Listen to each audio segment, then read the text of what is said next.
قرآن میں جو شان درود و سلام ہے،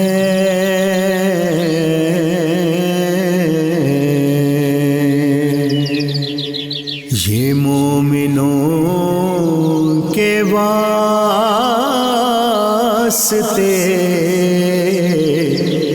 انعام عام ہے۔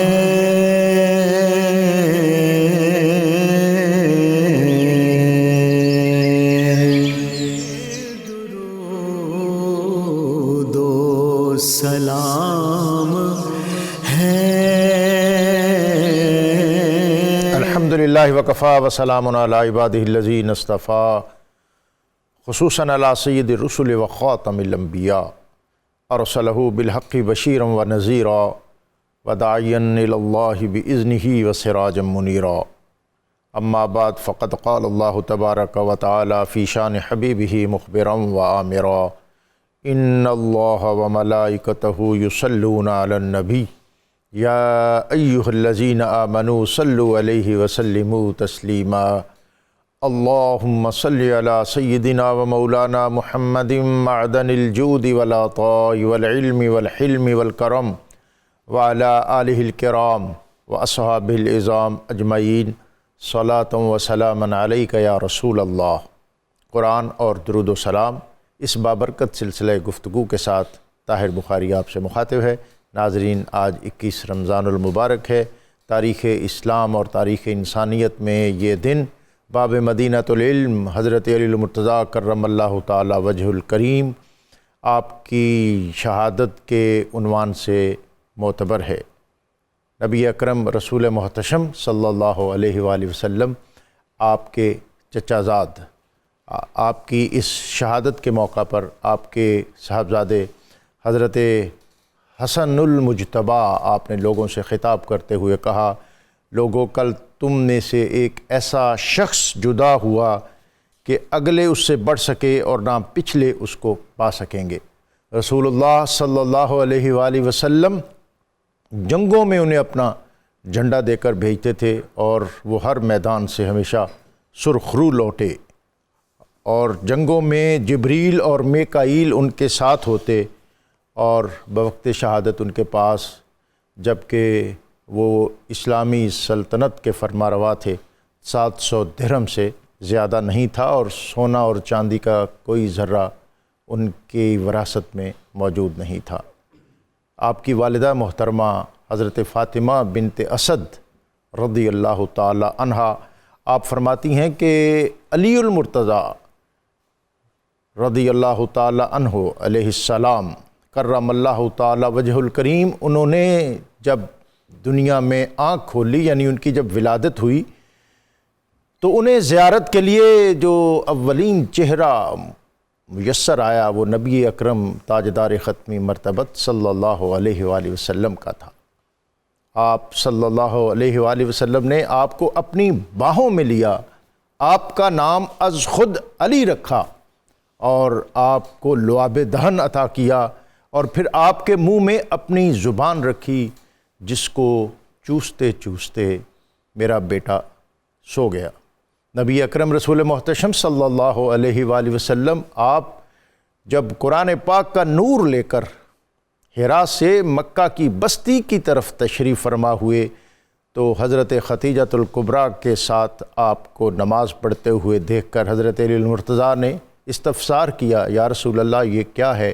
تو آپ نے فرمایا یہ اللہ کا دین ہے، یہ وہ دین ہے جس کو اللہ رب العزت نے اپنے لیے پسند فرمایا ہے، اور میں اس کی دعوت کے لیے مبعوث ہوا ہوں، اور میں اے علی تم کو اس کی دعوت دیتا ہوں۔ اور حضرت علی المرتضیٰ وہ تیسرے فرد ہیں نبی اکرم صلی اللہ علیہ وسلم اور حضرت ختیجۃ الکبریٰ کے بعد جو آپ کے ساتھ نماز میں شریک ہوئے۔ اور حضرت علی المرتضیٰ فرماتے ہیں کہ نماز کا وقت ہوتا تو ہم مکے کے نواح میں کسی گھاٹی میں اور کسی پہاڑی میں چلے جاتے جہاں نماز ادا کرتے، اور پھر جب حکم ہوا وَأَنذِرْ عَشِيرَتَكَ الْأَقْرَبِينَ، تو پھر اس دعوت کا اہتمام بھی حضرت علی المرتضیٰ کرم اللہ تعالی وجہ الکریم نے کیا، اور بنی عبد المطلب پر جب نبی اکرم صلی اللہ علیہ وآلہ وسلم نے اسلام کی دعوت پیش کی تو وہ اولین ہستی جو نبی اکرم صلی اللہ علیہ وآلہ وسلم کی تائید اور نصرت کے لیے اس اجتماع میں کھڑی ہوئی، وہ باب مدینۃ العلم والحکمت والہدیٰ علی المرتضیٰ کرم اللہ تعالی وجہ الکریم تھے، جنہوں نے عرض کی یا رسول اللہ گو میں کم سن ہوں، میری ٹانگیں کمزور ہیں، مجھے آشوب چشم ہے، لیکن اس دعوت میں آپ کا معاون اور مددگار اور ساتھی بنوں گا۔ اقبال نے کہا کہ شاہ مرداں، اقبال نے حضرت علی المرتضیٰ کرم اللہ تعالی وجہ الکریم آپ کے اس خاص وصف اور خوبی اور اولیت اس کو خراج تحسین پیش کرتے ہوئے کہا کہ مسلم اول شاہ مردان علی، کہ حضرت علی المرتضیٰ کی وہ ہستی ہے جن کو اولیت کا اعزاز میسر ہے۔ مسلم اول شاہ مردان علی، عشق را سرمایہ ایمان علی، کہ عشق کے لیے علی المرتضیٰ کی حیثیت سرمایہ ایمان کی ہے۔ اور پھر اقبال کہتے ہیں کہ از ولائے دود مانش زندہ ہم، در جہاں مثل گہر تابندہ ہم، کہ میری زندگی، اقبال کہتے ہیں کہ میرا فکر و فلسفہ اور میرا شعر اور میرا ندرت بیان جو دنیا کے اندر معروف اور مقتدر اور معتبر ہوا، اور لوگ مجھ سے پوچھتے ہیں کہ تیری اس تحسین پذیرائی اور قبول عام کا سبب کیا ہے، تو سنو، از ولائے دودمانش زندہ ہم، در جہاں مثل گہر تابندہ ہم، کہ میری زندگی آپ کی محبت سے سرشار ہے، اور یہ آپ کی محبت ہی کا فیض ہے کہ مجھے دنیا کے اندر میرے فکر و فلسفہ کو، میرے شعر کو اس قدر عروج، ارتقاء اور بلندی میسر آئی ہے۔ نبی اکرم رسول محتشم صلی اللہ علیہ وآلہ وسلم حضرت علی المرتضیٰ کرم اللہ تعالی وجہ الکریم سے از حد محبت فرماتے تھے۔ ہجرت کی شب اپنے بستر پر لٹایا اور امانتیں سپرد کیں، اور پھر جب آپ مدینہ منورہ میں آ کر آپ سے ملے تو آپ کے پاؤں میں ورم تھے۔ نبی اکرم صلی اللہ علیہ وآلہ وسلم آپ کے قدموں کے زخم دیکھ کر آپ کی چشمان مبارک میں آنسو آ گئے، اور آپ کے پاؤں اور آپ کے قدموں پر اپنا لعاب دہن لگایا، زخموں کو آرام آیا، اور پھر نبی اکرم رسول محتشم صلی اللہ علیہ وآلہ وسلم آپ نے آپ کو بہت دعائیں دیں اور اپنے بھائی اور مواخات کے اس عمل میں اپنے ساتھ رکھا۔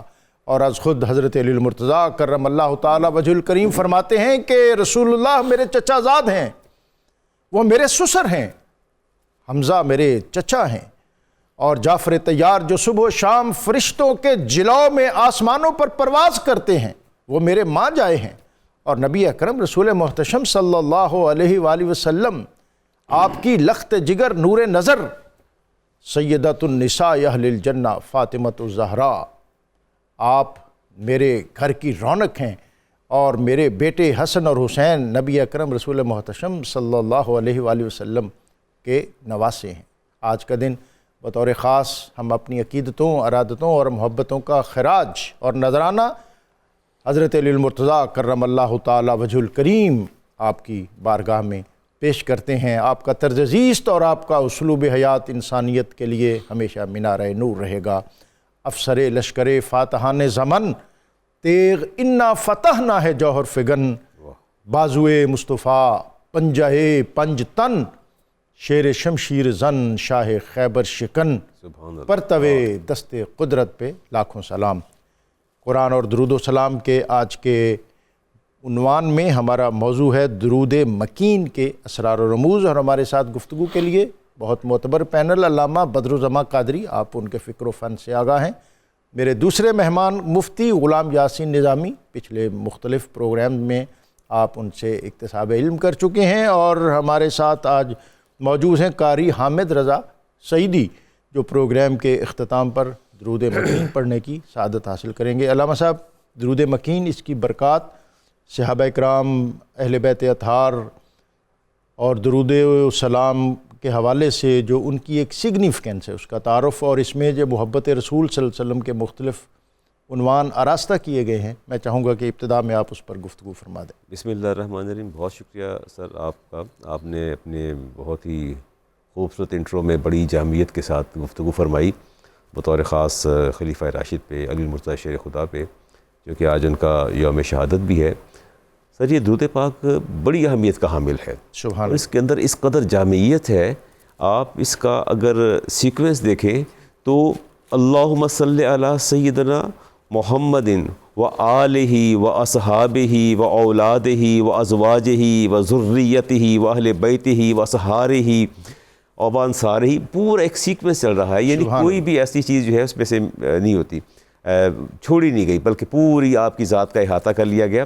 اور اس درود پاک کے حوالے سے یہ ہے کہ جس گھر کے اندر درود پاک پڑھا جائے وہاں خوشحالی اور راحت جو ہے وہ آتی ہے، اور یہ بھی ہوا کہ جس گھر کے اندر تناؤ ہو، کوئی اختلافات ہوں، فکری اختلافات ہوں یا کوئی ذاتی ہوں، اس درود پاک کو اگر 111 دفعہ پڑھ کے دم کر کے جو ہے وہ اگر اس پانی کو پیا جائے تو گھر کے اندر جو ہے وہ کوئی رنجش یا کوئی فکری اختلاف جو ہے نظریاتی، اللہ تعالیٰ اس کو ختم فرما دیتا ہے۔ امام حسن بصری رحمۃ اللہ تعالیٰ علیہ فرماتے ہیں کہ جو یہ چاہے کہ اسے حوض کوثر سے بھر بھر کے جام پلائے جائیں تو وہ اس درود پاک کو کثرت سے پڑھا کرے، اس کی فضیلت ہے۔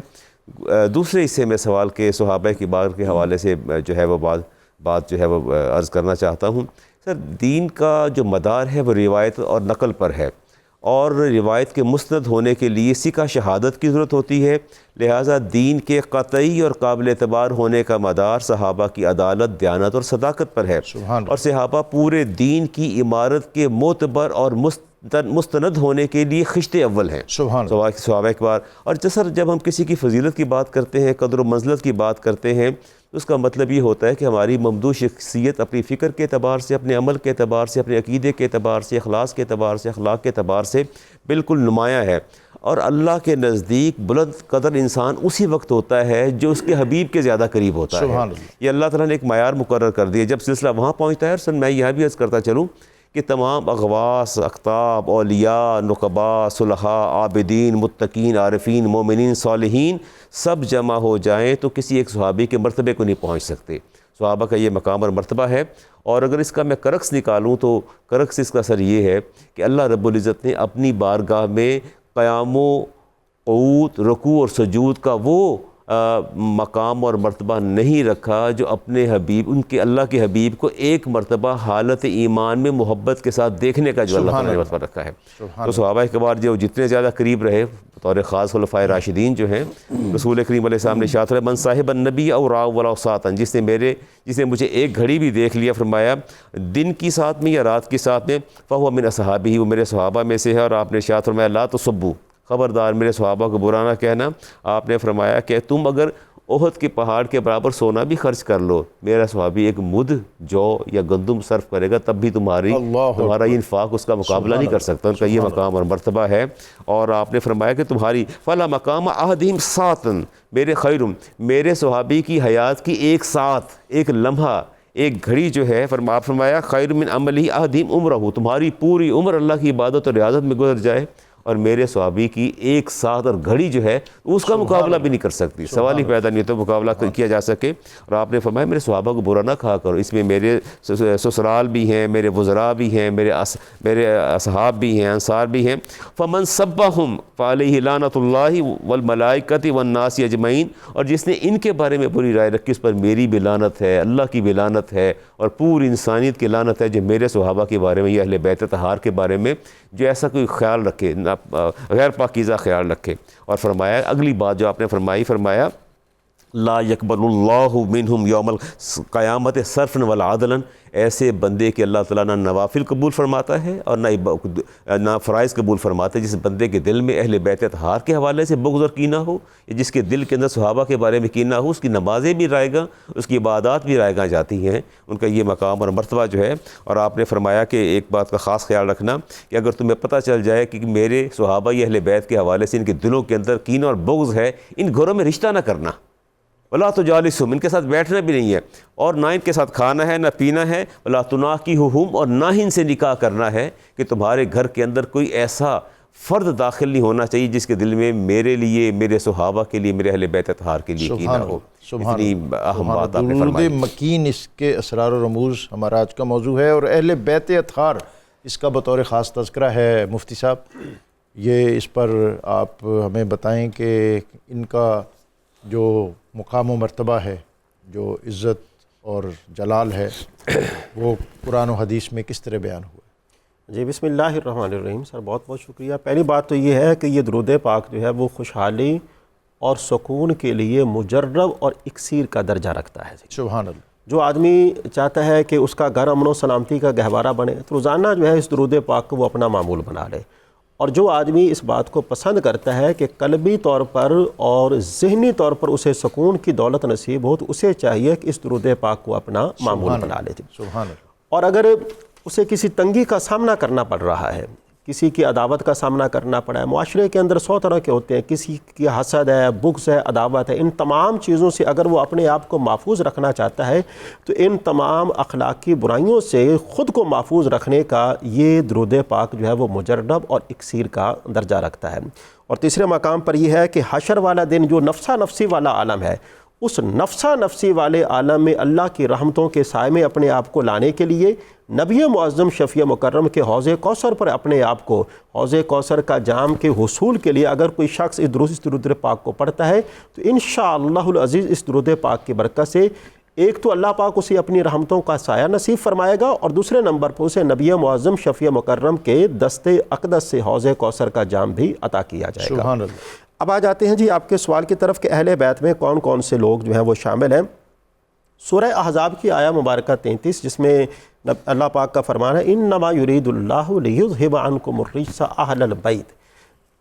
اہل بیت کا ذکر جو ہے وہ قرآن عزیز میں ہے، جس طرح کہ حضور کا ذکر، حضور کی قرابہ داری کا ذکر، حضور کے ساتھ نسبت رکھنے والے تمام کے تمام رشتوں کا ذکر اللہ پاک نے قرآن عزیز میں فرمایا ہے، اسی طرح اہل بیت کا ذکر جو ہے وہ بھی قرآن عزیز میں فرمایا۔ دوسرے مقام پہ اللہ رب العالمین کا فرمانا ہے، اللہ رب العالمین اپنے پیارے حبیب کے حوالے سے فرماتا ہے قُلْ لَا أَسْأَلُكُمْ عَلَيْهِ أَجْرًا إِلَّا الْمَوَدَّةَ فِي الْقُرْبَى۔ سبحان اللہ۔ اے اہل ایمان، میں تم سے کسی بھی چیز کا یعنی افزانہ جو ہے وہ اس کا مطالبہ نہیں کرتا، بس یہی چاہتا ہوں کہ تم میرے قرابت سے محبت کرو۔ اب قرابت سے محبت کرنے کا ایک تقاضا جو ہے نا وہ یہ بھی ہے کہ دنیا کے اندر دیکھا جائے اور آخرت کے اندر دیکھا جائے، نبی معظم شفیع مکرم کی قرابت یہ ایسی قرابت ہے کہ جو بندہ مومن کو دونوں جہانوں میں نفع دے گی، اور دونوں جہانوں میں یہ قائم رہے گی، دونوں جہانوں میں یہ قائم بھی رہے گی اور دونوں جہانوں میں اس کو نفع بھی دے گی۔ اور یہ قرابت ایک ایسی قرابت ہے کہ جو ایمان کی حفاظت کا حصار ہے۔ سبحان اللہ۔ اس لیے اس بات کی اہل ایمان کو تاکید کی جا رہی ہے۔ نبی معظم شفیع مکرم کیونکہ حریص علیکم ہے، وہ یہ چاہتے ہیں کہ جو بندہ مومن ہے اس کے ایمان کی حفاظت ہو سکے، تو در حقیقت ایمان کی حفاظت کے حصول کے لیے ہمیں یہ والی تعلیم بھی دی گئی ہے اور تلقین بھی کی گئی ہے، اور ساتھ ہی ساتھ ہمیں تاکید بھی کی گئی ہے۔ اہل بیت کے اندر جناب سیدنا زید بن ارقم اس آیہ مبارکہ کے تحت لکھتے ہیں کہ اس سے حضور کی ازواج مطہرات جو ہیں وہ مراد ہیں۔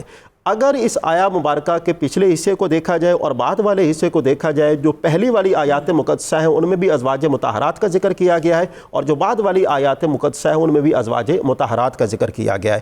اور علامہ ابن کثیر بھی فرماتے ہیں کہ اس آیہ مبارکہ میں اہل بیت سے مراد ازواج مطہرات ہیں، کیونکہ ازواج مطہرات جو ہیں ذری سی بات ہے وہ نبی معظم شفیع مکرم کے گھر والے ہیں، جس طرح کہ سیدہ خدیجہ الکبریٰ۔ اگر ہم حضور کی صاحبزادیوں کو اہل بیت میں شامل کرتے ہیں تو ان کی والدہ بھی اہل بیت میں شامل ہے، امہات المومنین بھی اہل بیت میں شامل ہے۔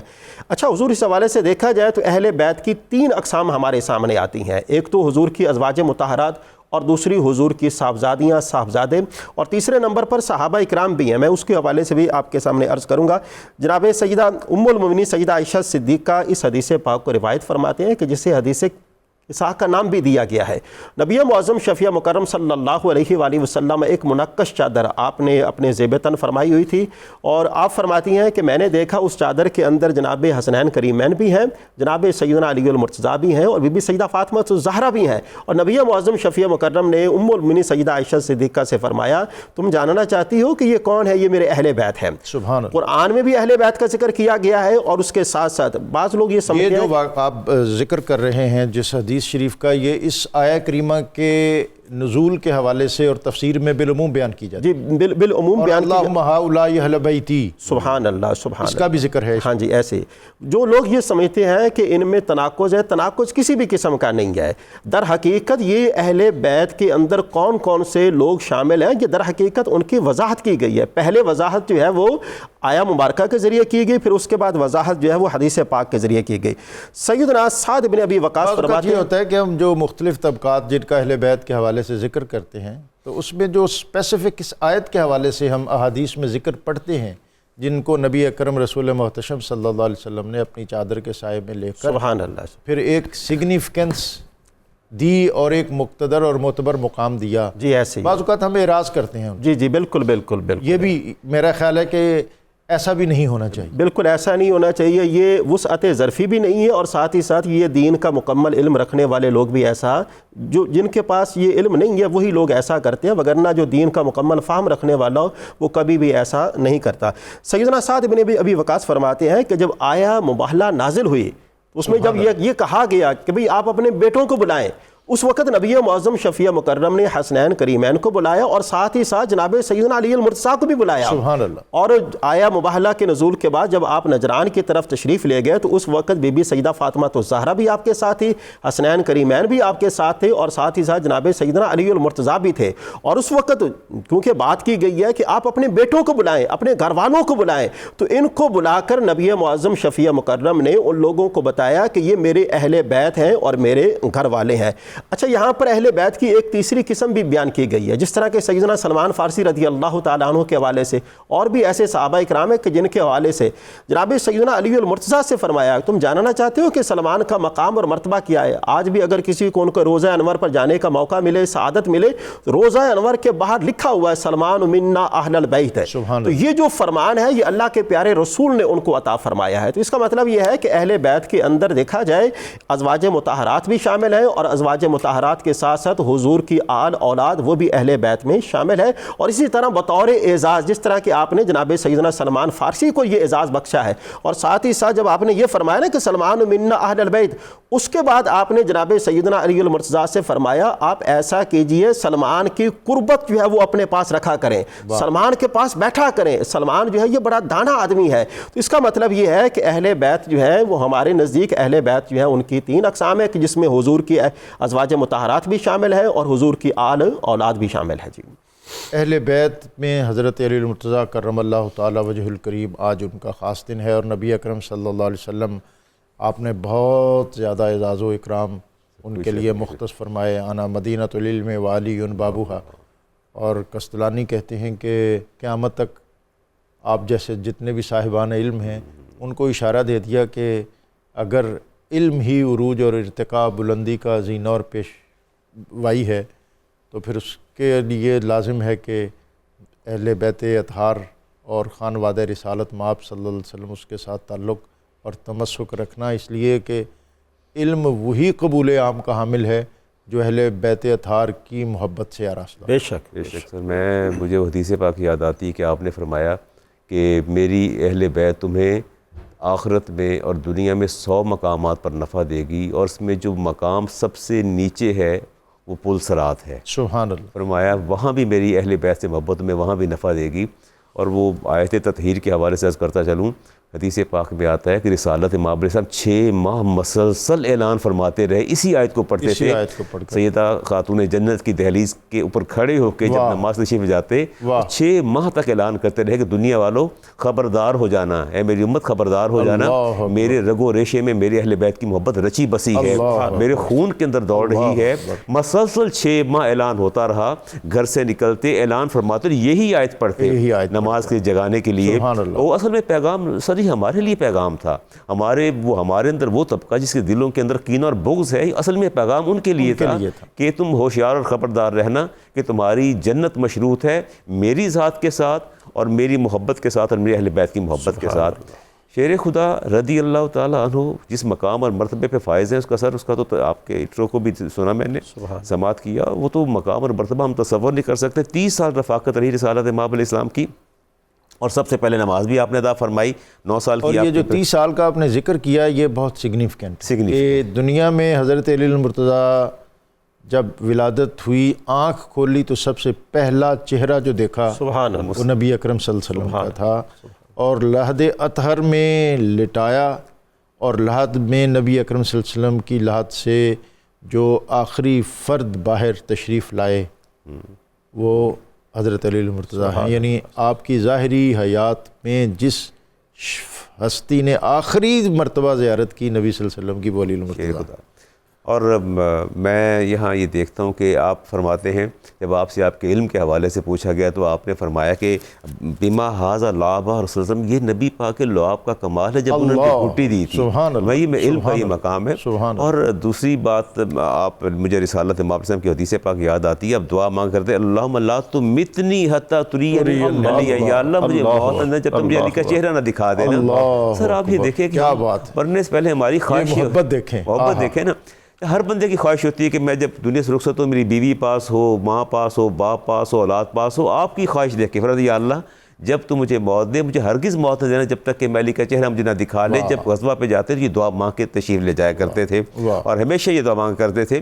جب شیر خدا نے آپ کے کندھوں پہ شانہ پہ سوار ہو کے بتوں کو گرایا تھا، اور آپ یہ دیکھیے نا کہ لوگ تو سارے موجود تھے، باقی صاحب بھی تو موجود تھے، لیکن آپ کے دوش پر سواری کا اعزاز شیر خدا کو حاصل ہوا. سبحان اللہ. کہیں ایسا بھی ہوا کہ آپ دو صحابہ کے دوش پہ سوار ہوئے، سیدنا صدیق اکبر کے، اور وہ موقع تھا کہ آپ کے دوش پر سوار تھے شیر خدا. اور آپ سے ایک سوال کیا گیا، پوچھا صحابہ نے کیسا لگا آپ کو جب آپ کے دوش مصطفیٰ پہ سوار ہوئے؟ فرماتے ہیں یخیل علی انی شئت لو شئت لنلت افق السماء. فرمایا خدا کی قسم میں اپنے آپ کو اتنی بلندی پر دیکھ رہا تھا، میں ہاتھ بڑھاتا تو افق کو پکڑ لیتا، تھام لیتا. تو یہ اعزاز بھی آپ کو حاصل ہوا. اور آپ تشریف لائے اور آپ چادر لے کے لیٹے ہوئے تھے، تو آپ نے چادر فرمایا. علی کیا ہوا کہ یا رسول اللہ طبیعت ذرا ناساز ہے، بخار آ گیا. آپ کہتے اچھا میں آتا ہوں. نماز پڑھا کے واپس تشریف لائے اور چادر اتاری، آپ سے احتیاط ہو چکے تھے. جو کلمات سر وہ سننے والے ہیں، آپ نے ارشاد فرمایا کہ علی میری بات ایک یاد رکھنا، ما سألت ربی شیئا فی صلاۃ الا آتانی، میں نے نماز میں جب بھی کوئی بھی دعا مانگی ہے اللہ نے مجھے عطا فرما دی. وما سألت شیئا الا سألت لک، اور آج تک ایسا نہیں ہوا جو میں نے اپنے لیے مانگا وہ میں وہی کچھ آپ کے لیے مانگتا ہوں، آج تک ایسا نہیں ہوا.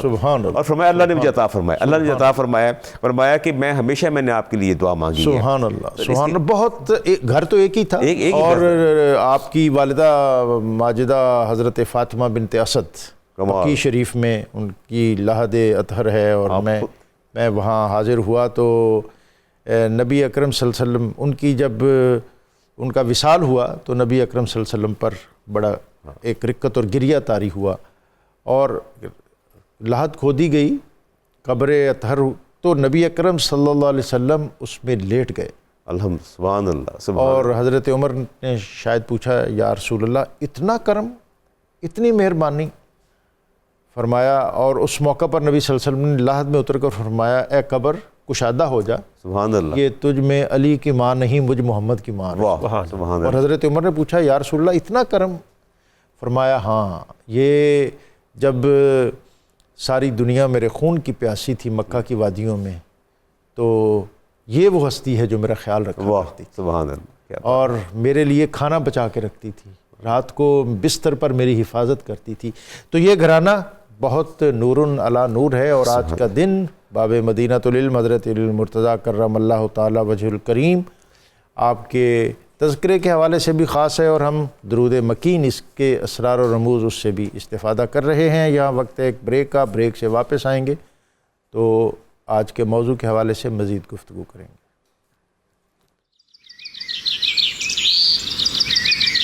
قرآن میں جو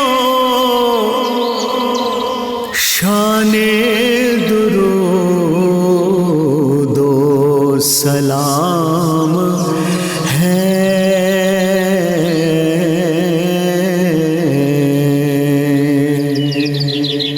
یہ مومنوں کے واسطے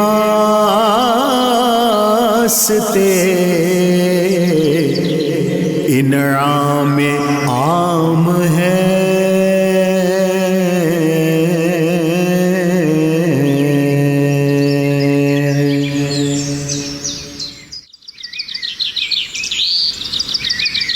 قرآن میں جو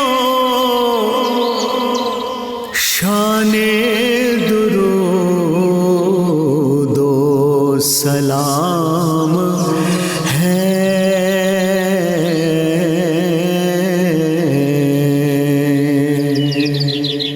یہ مومنوں کے واسطے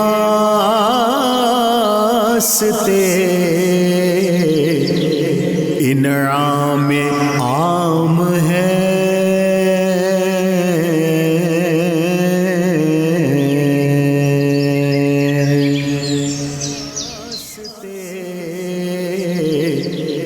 انعام عام ہے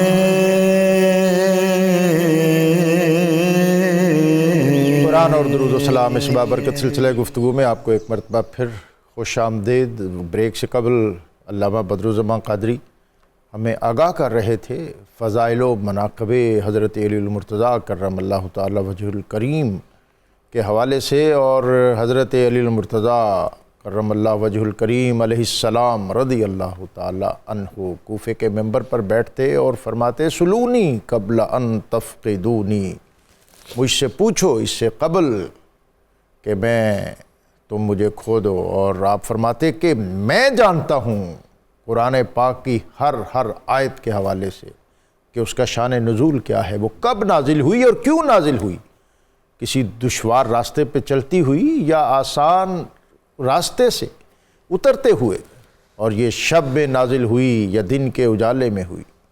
حضرت علی المرتضیٰ کرم اللہ تعالی وجہ الکریم قرآن کے سب سے بڑے عالم، اور علوم قرآن کے حوالے سے آپ وہ علوم امت کو اور قوم کو آپ کی وساطت سے میسر آئے جس کی نظیر ہمیں نہیں ملتی۔ آج ہم ان کی بارگاہ میں بھی اپنی عقیدت اور محبت کا نذرانہ پیش کر رہے ہیں، اور اس کے ساتھ جو درود مکین کہ اے اللہ تو ہمارے آقا مولا حضرت محمد صلی اللہ علیہ وآلہ وسلم اور ان کی آل اطہار پر، ان کے اصحاب پر، ان کی اولاد اطہار پر، ان کی ازواج مطہرات پر، ان کی ذریت طیبہ پر، اور ان کے اہل بیت اطہار پر، اور ان کے سسرال پر، اور ان کے انصار پر۔ کیا بات ہے، سبحان اللہ سبحان اللہ۔ جی بسم اللہ الرحمن الرحیم۔ قرآن عزیز میں اللہ رب العالمین کا فرمانا فَإِذَا نُفِخَ فِي الصُّورِ فَلَا أَنْصَابَ بَيْنَهُمْ یومئذ ولا یتساءلون، یہ سورہ مومنون کی آیہ مبارکہ 101 ہے۔ مفسرین اعظام فرماتے ہیں کہ اس میں سور سے مراد جو ہے وہ عالم حشر ہے، اور عالم حشر میں نا تمام کے تمام رشتے، ناطے، تعلقات وہ ختم ہو جائیں گے۔ جو سگے بہن بھائی ہیں وہ ایک دوسرے سے ناآشنا ہو جائیں گے، اولاد جو ہے وہ اپنے ماں باپ سے، والدین جو ہیں وہ اپنی اولاد سے، کوئی کسی کو نہیں پہچانے گا، دوستیاں، تعلقات، غرض و ناطے تمام کے تمام ختم ہو جائیں گے۔ تو اللہ کے پیارے رسول نے اس بات کی وضاحت فرمائی، میرے نسبی اور سسرالی رشتے کے علاوہ، نسبی بھی اور سسرالی بھی، قیامت کے دن ہر نسبی اور سسرالی رشتہ منقطع ہو جائے گا۔ واہ سبحان یعنی اللہ۔ یہ ان رشتوں کی عظمت اور ان کے مقام و مرتبہ کو بیان فرمایا ہے کہ یہ رشتے اور ناطے جو ہیں یہ اس دن بھی، وہ جو نفسا نفسی والا عالم ہے، اس نفسا نفسی والے عالم والے دن میں بھی یہ والے رشتے، ناطے اور تعلقات منقطع نہیں ہوں گے۔ اور دوسرے مقام پہ فرمایا ان لوگوں کا کیا حال ہے جو یہ گمان کرتے ہیں کہ میری قرابت نفع نہ دے گی، ہر رشتہ منقطع ہو جائے گا مگر میرا رشتہ دنیا و آخرت میں نفع دے گا۔ جی سبحان اللہ۔ یہی تو ہم لوگوں کے سامنے عرض کر رہے ہیں کہ نبی معظم شفیع مکرم کا فرمانا ہے کہ میری اہل بیت کی مثال کشتی نوح کی مانند ہے، سبحان اللہ۔ کہ جو اس میں سوار ہو گیا وہ کامیاب ہو گیا، اور حضور کی اہل بیت، حضور کے قرابہ دار، حضور کے سسرالی رشتوں کے ساتھ محبت کرنا در حقیقت نبی معظم کے ساتھ محبت کرنا ہے، اور نبی معظم کے ساتھ محبت کرنا در حقیقت اللہ کے ساتھ محبت کرنا ہے۔ اور تیسرے مقام پہ فرمایا ان لوگوں کا کیا حال ہے جو یہ گمان کرتے ہیں کہ میری شفاعت میرے اہل بیت کو نہ پہنچے گی۔ ایک ایک کڑی کی اللہ کے پیارے رسول نے وضاحت فرما دی ہے۔ تو اللہ کے پیارے رسول فرماتے ہیں بے شک میری شفاعت ضرور، ہا اور حکم نامی یہ یمن کے دو قبیلے ہیں۔ آپ نے فرمایا کہ یہاں تک جو میری اہل بیت کے ساتھ تعلقات رکھنے والے ہیں، اہل بیت میں شامل ہیں، یہاں تک میری اہل بیت کے تمام افراد کو بھی میری شفاعت جو ہے وہ شامل ہوگی۔ کتنی عظمت والی بات ہے اور کتنا مقام و مرتبہ ہے کہ اللہ کے پیارے رسول نے اپنی اہل بیت کی حوالے سے شفاعت کا بھی اظہار فرما دیا۔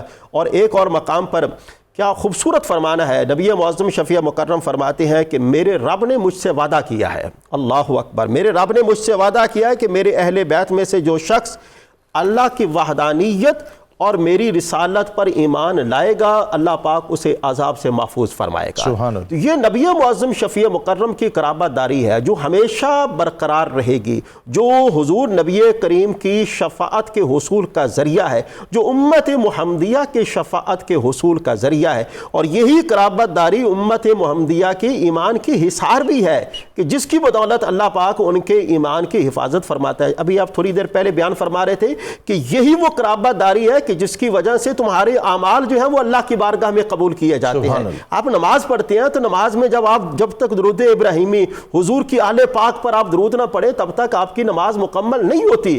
افضل عبادت ہے، اسی سے اندازہ لگایا جا سکتا ہے کہ حضور کی قرابت داری، حضور کے اہل بیت، حضور کے نسبی اور سسرالی رشتے، ان کا اللہ کے پیارے رسول کے ہاں اور اللہ کے ہاں کتنا بڑا مقام اور مرتبہ ہے۔ خوش نصیب لوگ ہیں وہ کہ جو ان کے ساتھ محبت کا دم بھرتے ہیں اور ان کے ساتھ محبت کا اظہار کرتے ہیں۔ جی علامہ صاحب، درود پاک میں بطور خاص صحابہ کرام رضوان اللہ علیہم اجمعین آپ کا تذکرہ ہے کہ اے اللہ تو ہمارے آقا مولا محمد صلی اللہ علیہ وآلہ وسلم اور آپ کی آل اطہار اور آپ کے صحابہ کرام پر، تو اس میں چاہوں گا کہ آپ کچھ، جیسے ہم اہل بیت اطہار کا تذکرہ بہت تفصیل کے ساتھ کیا، اور جو ہمارا دین ہے وہ تو ہمیں توازن اس اعتبار سے سکھاتا ہے کہ اہل بیت اطہار اور صحابہ کرام رضوان اللہ علیہم اجمعین یہ دو مقتدر اور معتبر گروہ ہیں جن کا نبی اکرم صلی اللہ علیہ وسلم نے دین اسلام کے حوالے سے تذکرہ کیا، اور ان کو جب بھی ہم درود و سلام بھیجتے ہیں تو اس میں ان کو شامل کرتے ہیں۔ تو صحابہ کرام رضوان اللہ علیہم اجمعین، اور اس میں انصار ان کا بطور خاص تذکرہ ہے جو مدینہ منورہ میں جنہوں نے نبی اکرم صلی اللہ علیہ وسلم کے لیے اپنے در وا کیے۔ سر میں آپ کی اجازت سے ایک حدیث امام بخاری کی لینا چاہتا ہوں، اور میں سمجھتا ہوں کہ مجھے اطمینان حاصل نہیں ہوگا میں حدیث یہ بیان نہ کروں، ضرور، اور اس کے الفاظ اس قدر قابل غور ہیں۔ رسالت امام بخاری کی حدیث ہے اور مسلم کی بھی، اور انس بن مالک اس کے راوی ہیں۔ رسالت امام علیہ السلام کو کسی نے پرندہ پیش کیا، کھانے کے لیے گوشت بھون کے دیا، آپ نے رکھ دیا، فرمایا اللہم ایتنی بأحب خلقک الیک، یا اللہ میں اسے کھانا چاہتا ہوں لیکن میں تیری بارگاہ میں التجا کرتا ہوں کہ تیری ساری مخلوق میں جو تجھے سب سے زیادہ محبوب ہے آج وہ بندہ بھیج دے۔ ابھی بات قابل غور ہے، حدیث کے الفاظ قابل غور ہیں۔ یا اللہ ایتنی بأحب خلقک، جو تیری مخلوق میں جو سب سے تجھے زیادہ محبوب ہے، یا اللہ وہ بندہ بھیج دے۔ اور یہ دعا انس بن مالک سن رہے تھے، اور شیر خدا تشریف لے آئے، دروازے پر دستک دی تو انس بن مالک نے کہا کہ وہ رسالت امام علیہ السلام فرماتے ہیں کہ وہ مصروف ہیں، اپنے امور میں مصروف ہیں تو ملاقات ممکن نہیں ہے۔ اور 2 دفعہ 3 دفعہ پوچھا نبی پاک پوچھا انس سے کون آئے تشریف لائے؟ رسول علی مرزا شیر خدا، میں کس چیز نے آپ کو منع کیا کو اندر آنے سے؟ خاموش ہو گئے۔ آپ اندر تشریف لائے شیر خدا تو پوچھا میں 3 دفعہ آیا ہوں، فرمایا علی آپ کو کس چیز نے روکا ہے؟ اندر آپ کو آنے سے روکا کس چیز نے؟ یا رسول اللہ یہ انس مجھے روک رہے تھے۔ آپ نے پوچھا انس کیا بات ہے؟ کہ یا رسول اللہ میں نے دعا سن لی تھی، آپ فرمایا یا اللہ آج وہ بندہ بھیج تجھے اپنی مخلوق میں سب سے زیادہ محبوب اور پسند ہے۔ تو میں کہتا یہ خیرات میرے قبیلے کے دامن میں آ جاتی۔ تو آپ مسکرائے اور کچھ نہیں کہا، فرمایا بندے کو اپنے قبیلے سے محبت ہوتی ہے علی، پریشان نہ ہونا۔ اس کے بعد شیر خدا تشریف فرما ہوئے اور رسالت امام علیہ السلام نے آپ کے ساتھ بیٹھ کے وہ تناول فرمایا. تو میں بس اسی چیز کو فوکس کرنا چاہتا ہوں کہ یا اللہ اس بندے کو لا میرے ساتھ کھائے جو تجھے اپنی مخلوق میں سب سے زیادہ پسند ہے. تو گویا آج یہ مہر ثبت ہو گئی امام بخاری کی حدیث سے. انس بن مالک نے اس کو روایت کیا کہ اللہ تعالیٰ کو اپنی مخلوق میں سب سے زیادہ محبت علی المرتضیٰ شیر خدا سے ہے. جہاں تک انصار کا ذکر آیا، ویسے ڈاکٹر صاحب میں یہاں ایک چیز بڑے غور سے دیکھتا ہوں، رسالت امام علیہ السلام نے اس قدر توازن رکھا کہ شاید دنیا کا کوئی فاتح، کوئی مسلح، کوئی شارع اتنا توازن نہ رکھ سکے. بلکہ مجھے ایک بات یاد آتی ہے، آپ تشریف لائے گھر تو دونوں ہنس رہے تھے، شیر خدا اور خاتون جنت. تو آپ نے فرمایا خیریت تو ہے؟ دونوں ہنس رہے. تو کہتے جی آج آپ سے ایک سوال کرنا ہے کہ آپ کو ان سے زیادہ، شیر خدا نے سوال کیا، ان سے زیادہ محبت ہے یا مجھ سے محبت ہے؟ اب یہ دو دھاری تلوار ہے، ایک طرف بیٹی، ایک طرف داماد، اور وہ بھی چچا زاد جس کو پالا بھی خود ہے. ایسا حکیمانہ جواب، ایسی بصیرت اس جواب کے اندر. فرمایا کہ علی ہیا احب الیہ من کا، یہ مجھے میری بیٹی آپ سے زیادہ محبوب ہے. فرمایا وانت اعز الیک، لیکن آپ مجھے اس سے زیادہ عزیز ہیں. سر آپ اس جواب کو سنیے، ایسا توازن تھا. فرمایا مجھے محبت آپ سے زیادہ اس کے ساتھ ہے، لیکن آپ مجھے اس سے زیادہ عزیز ہیں. آپ نے ہمیشہ بڑا توازن برقرار رکھا. اور انصار کے بارے آپ نے ارشاد فرمایا من احب الانصار احب اللہ، جو انصار سے محبت کرتا ہے اللہ اس سے محبت کرتا ہے. من ابغض الانصار، جو انصار سے نفرت کرتا ہے، بغض رکھتا ہے، ابغضہ اللہ اس کو ناپسند فرماتا ہے. اور ایک اور مقام پہ فرمایا، آپ نے ارشاد فرمایا کہ لوگوں ایک بات یاد رکھنا، ہر جانے والا دنیا سے اپنی وراثت اور ترکہ چھوڑ کے جاتا ہے. فرمایا کہ الا ان لکل شیء ترکۃ ودیعۃ وان ترکتی ودیعۃ الانصار، میرا ترکہ اور میری وراثت ہی انصار ہے. سر اتنا ان کو وزن دینا، اتنے کہ میرے بعد یہ میرا ترکہ ہے. اور پھر فرمایا کہ اس کی فافزونی فیہم، اور میں تمہیں حکم دیتا ہوں کہ تم نے انصار کی حفاظت کرنی ہے. انصار نے قربانیاں بھی دی ہیں، اور ایسی ایسی قربانیاں دی کہ ہم اس کا تصور نہیں کر سکتے. کہ غزوہ بدر کے اندر سعد بن ابی وقاص، جب آپ نے مشاورت کے لیے ان سے پوچھا میں سب سے مشورہ کرنا چاہتا ہوں، اور سب خاموش، اور سعد بن ابی وقاص کہتے یا رسول اللہ میرا یہ دل کہتا ہے کہ شاید آپ میری بات سننا چاہتے ہیں. میں ہاں، میں کہو. یا رسول اللہ ہم ان لوگوں میں سے نہیں ہیں جو آپ کا ساتھ چھوڑ دیں گے. خدا کی قسم ہماری جانیں بھی آپ کے لیے حاضر ہیں، اور اگر آپ نے حکم فرمایا ہم سمندر میں کود جائیں گے. میں اٹھو پھر تیاری کرو، کل ہم غزے پہ ہم حاضر ہوتے ہیں، چلتے ہیں غزوہ کے اندر چلتے ہیں. تو گویا آپ ان کے جواب کے منتظر تھے. اور جب یہ آیت قرآن کریم کی نازل لن تنالوا البر حتی تنفقوا مما تحبون، اللہ کی راہ میں وہ خرچ کرو جو تمہیں خود پسند ہو. اور ابو دہدہ کو دیکھیں، طلحہ کو دیکھیں، انہوں نے اپنے سب سے قیمتی باغ جو ہیں وہ اللہ کے رسول کی راہ میں اللہ کے لیے وقف کر دیے. اور ابو دہدہ کا تو یہ عالم تھا، دو باغ تھے، عالیہ اور سافلہ کا. عالیہ کا باغ جو سب سے بہتر تھا وہ وقف کیا، اور دوسرے باغ میں بیگم موجود تھیں، ابو دہدہ تھی ان کی والدہ موجود تھی. آپ ان کی زوجہ جب تشریف لائے تو بچے کھجوریں کھا رہے، ان کے منہ سے کھجوریں نکال دی. فرمایا بس کر دو، یہ اب اللہ کے راہ پہ وقف ہو چکا ہے. اتنی محبت. اور انصار کے جو سردار تھے سعد بن معاذ اور حضرت سعد بن عبادہ، ان کی بھی جو ولولہ انگیز باتیں اور گفتگو تھی جب یہ بدر کی مشاورت ہوئی، وہ بھی ایک تاریخ میں بہت سگنیفیکنٹ مقام رکھتی ہے. جی میں پروگرام کے آخری حصے ہیں مفتی صاحب، ایک تو چاہوں گا کہ اس سارے آج کے موضوع کو کنکلوڈ بھی کریں، اور اس میں جو امت محمدیہ صلی اللہ علیہ وآلہ وسلم کی عظمت و فضائل اور مقام و مرتبہ اس کو بھی بیان کیا گیا ہے، اور آج کے دن کی مناسبت سے، اور پھر اس درود و سلام، اس کی برکات جناب. جی امت محمدیہ کی عظمت اور فضیلت قرآن عزیز میں بیان کی گئی ہے. کنتم خیر امت اخرجت للناس، افضل ترین امت محمدیہ ہے. سبحان اللہ. ان کو پیدا ہی اس لیے کیا گیا ہے کہ یہ لوگوں کو نیکی کا حکم دیتی ہے اور برائی سے منع کرتی ہے.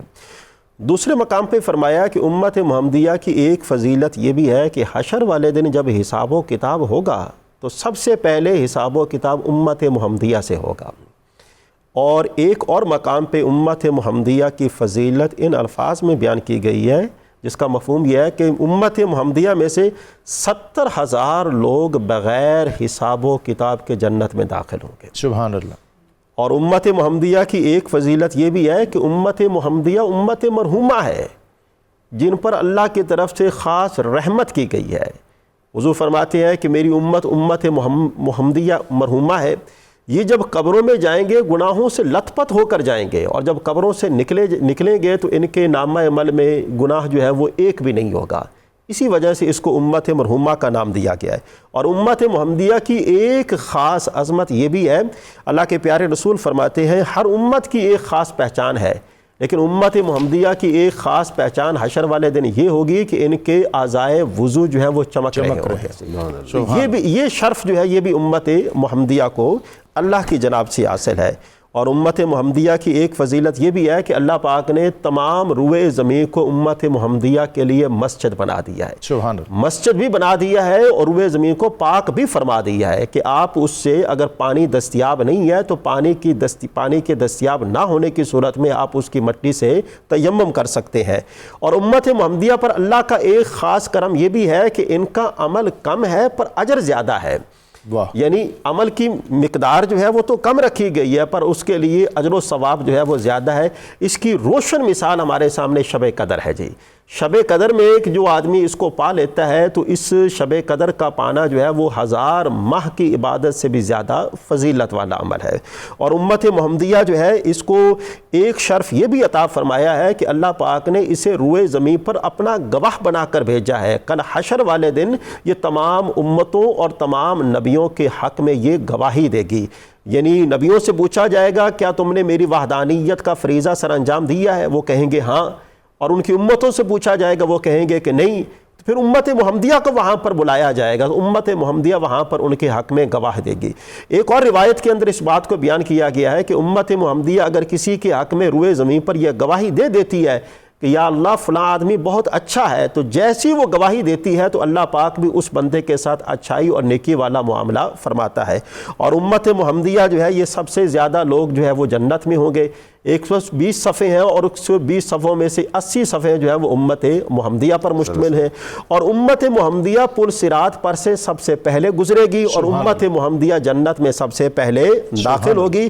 اور امت محمدیہ کی ایک خاص عظمت یہ بھی ہے کہ امت محمدیہ کو جناب سیدنا ابراہیم علیہ السلام کی طرف سے سلام اور کلمات جو ہیں وہ بھی بھیجے گئے ہیں، پیغام میں تہنیت، یعنی جب حضور معراج کی رات تشریف لے گئے۔ اور امت محمدیہ کی عظمت کے لیے کیا یہ بات کافی نہیں ہے کہ جناب سیدنا موسیٰ علیہ السلام جب امت محمدیہ کے حوالے سے ان کے اعمال کے حوالے سے دیکھتے ہیں تو اللہ کی بارگاہ میں عرض کرتے ہیں میرے مالک مجھے بھی اس امت یعنی اپنے پیارے رسول کے امتی ہونے کا شرف عطا فرما۔ تو یہ خاص اعزاز ہے کہ جو اللہ پاک نے امت محمدیہ کو عطا فرمایا ہے۔ اور امت محمدیہ کی ایک عظمت یہ بھی ہے کہ اللہ پاک نے قرآن عزیز کی حفاظت کی ذمہ داری بھی امت محمدیہ کو عطا فرمائی، اِنَّا نَحْنُ نَزَّلْنَا الذِّكْرَ وَإِنَّا لَهُ لَحَافِظُونَ۔ اب حفاظت کی ذمہ داری کیسے ہے؟ امت محمدیہ قرآن کو یاد کرتی ہے، پھر اس میں غور و فکر کرتی ہے، پھر اس پر عمل کرتی ہے، پھر اس میں سیکھتی ہے، پھر اس کے پیغام کو آگے پہنچاتی ہے۔ یہ تمام کی تمام صورتیں جو ہیں وہ حفاظت قرآن کی صورتیں ہیں، اور یہ ساری کی ساری عظمتیں اور فضیلتیں جو ہے یہ نبی معظم شفیع مکرم کے طفیل ہیں کہ جن کی بدولت اللہ پاک نے امت محمدیہ کو یہ خاص شرف عطا فرمایا۔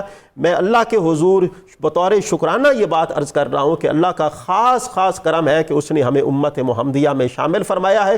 امت محمدیہ میں شمولیت ہی اس بات کا ثبوت ہے کہ اللہ پاک نے اس امت میں ہونے کی وجہ سے نبی معظم شفیع مکرم کے طفیل، کیونکہ آپ کی شفاعت کا حق بھی امت محمدیہ کو حاصل ہے، نبی معظم آپ کے حق میں شفاعت کریں گے۔ اور اسی طرح اللہ جو امت مرحومہ کی بات کی گئی ہے اس میں یہ ہے اللہ کے پیارے رسول فرماتے ہیں کہ تمہارا معاملہ میرے سامنے بڑا عجیب سا ہے، تمہارے اعمال جو ہیں وہ صبح و شام میری بارگاہ میں پیش کیے جاتے ہیں، اگر اچھے اعمال ہوں میں اللہ کا شکر ادا کرتا ہوں، اگر اچھے اعمال نہ ہوں پھر اللہ کی بارگاہ میں استغفار کرتا ہوں۔ میں یہ سمجھتا ہوں کہ ہم لوگ کتنے خوش نصیب لوگ ہیں کہ ہمارے اچھے اعمال پر شکر کرنے والی ذات اللہ کے پیارے رسول کی ذات ہے، اور ہماری بدعملی پر اللہ کے حضور توبہ طائب ہونے والی ذات اللہ کے پیارے رسول کی ذات ہے۔ تو یہ ساری کی ساری عظمتیں اور فضیلتیں نبی معظم شفیع مکرم کے طفیل ہیں۔ بہت شکریہ مفتی غلام یاسین نظامی صاحب، آپ نے اختتامی ان کے جملے سنے جو بہت معتبر تھے کہ اس امر پر ہمیں ہمہ وقت اللہ رب العزت کی بارگاہ میں سجدہ شکر بجا لاتے رہنا چاہیے کہ اس نے ہمیں نبی اکرم رسول محتشم صلی اللہ علیہ وآلہ وسلم آپ کی امت میں ہونے کا اعزاز اور شرف بخشا، اور اس امت کو جو تفوق اور جو عروج ارتقاء اور بلندی اور پیشوائی عطا ہوئی وہ سراسر نبی اکرم صلی اللہ علیہ وآلہ وسلم آپ کے وجود اطہر کے طفیل عطا ہوئی۔ اور جیسا آپ نے سنا کہ یہ ہمارا فرض ہے کہ ہم اس تشکر کو بجا لائیں اور اپنی وابستگی قرآن اور صاحب قرآن کے ساتھ مؤثر، مضبوط اور معتبر رکھے ہیں، اور اس امت کو ہی اللہ تعالیٰ نے یہ اعزاز بخشا کہ والذی ارسل رسولہ بالہدی ودین الحق لیظہرہ علی الدین کلہ، کہ تمام ادیان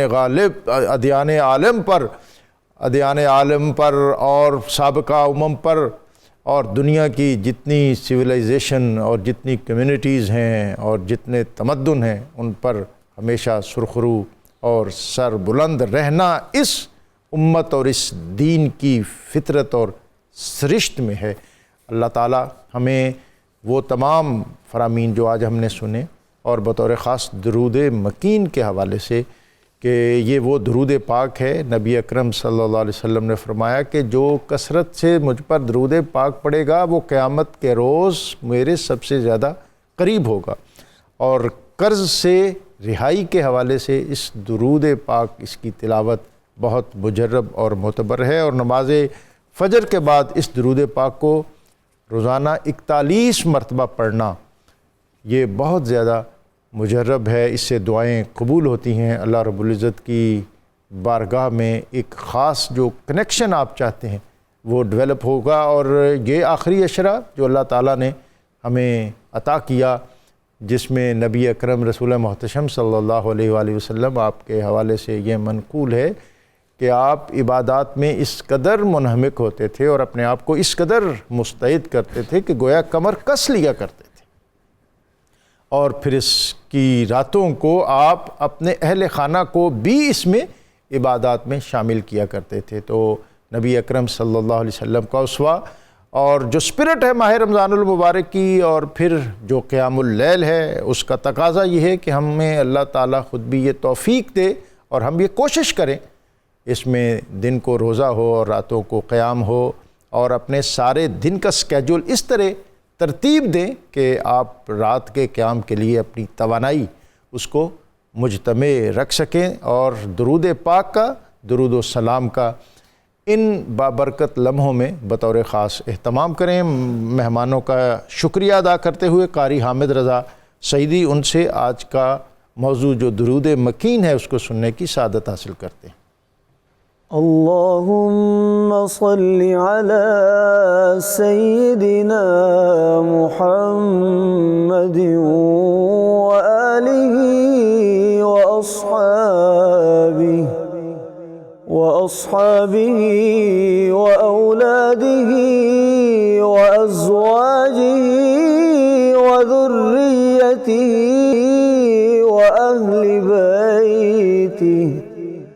وأهل بيته وأصهاره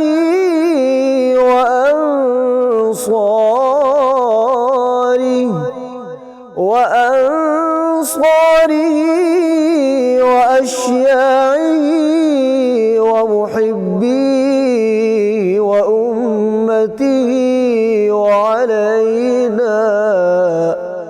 وعلينا معهم أجمعين يا أرحم الراحمين اللهم صل على سيدنا محمد وآله وأصحابه وأولاده وأزواجه وذريته وأهل بيته وأصهاره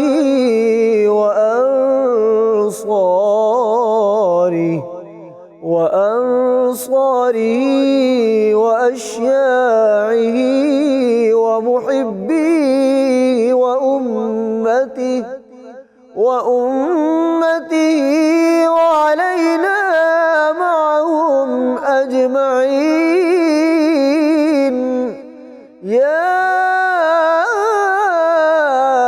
أرحم الراحمين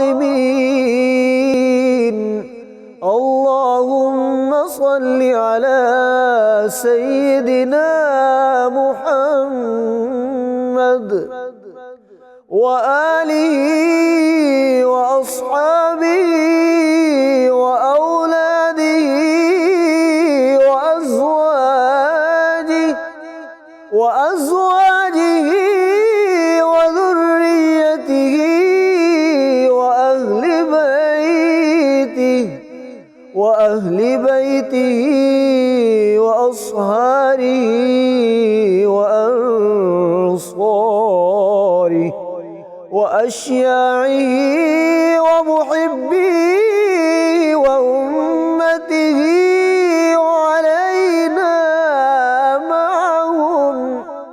وعلينا معهم أجمعين يا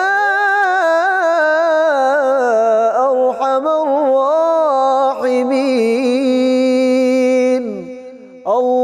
اللهم صل على سيدنا محمد وآله وأصحابه وأولاده وأزواجه وذريته وأهل بيته وأصهاره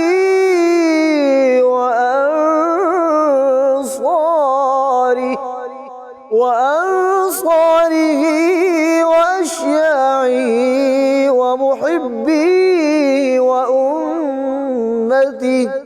وأمته وعلينا معهم أجمعين يا أرحم الراحمين.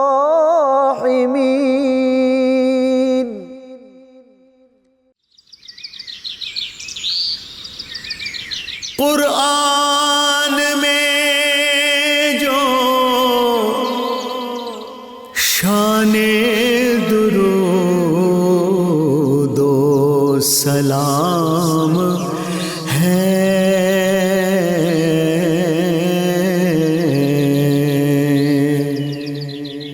یہ مومنوں کے واسطے